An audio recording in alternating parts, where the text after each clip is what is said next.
Police Systems Administrator 55-year-old Martin Gorst used to work in the speeding ticket office for North Wales Police, but has now been jailed for 10 months. What did he do exactly?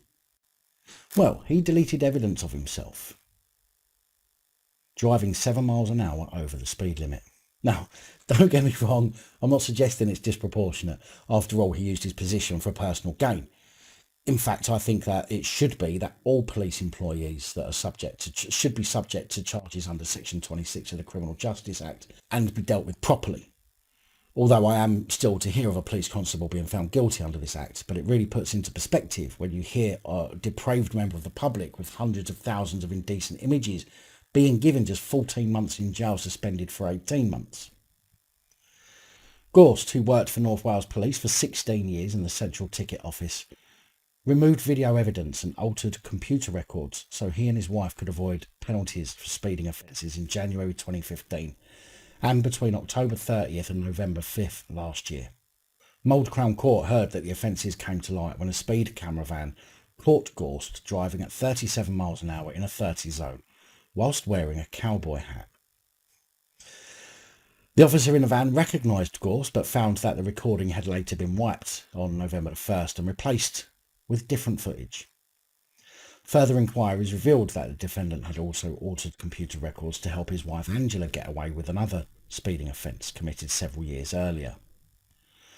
Gorst was subsequently jailed for 10 months by Judge Rhys Rowlands, who said that Gorst, who had resigned, had taken advantage of his position in a quite cynical breach, adding that an element of deterrence was called for over two very serious offences, which strike at the very heart of our system of justice.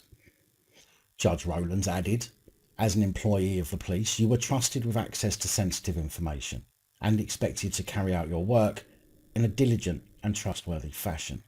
Having got away with it in 2015, you did it again last year, no doubt in your own mind being confident you would get away with it a second time.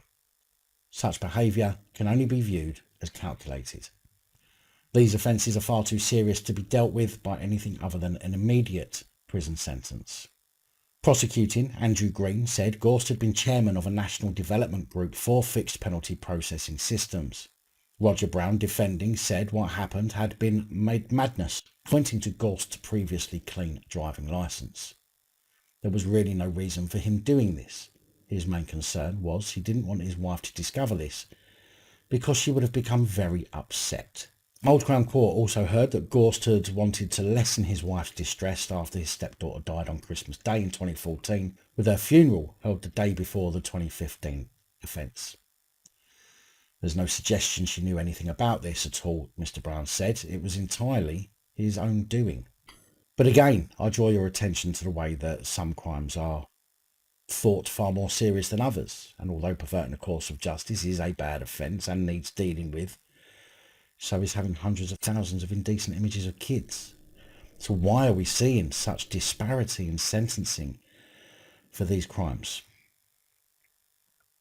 Big thank you to channel supporters, especially these guys. Your support enables me to continue putting out content. Don't forget to like, share, comment and subscribe. Let me know your thoughts, as I know many of you will. And until next time, stay safe, look after each other, film the police and other officials.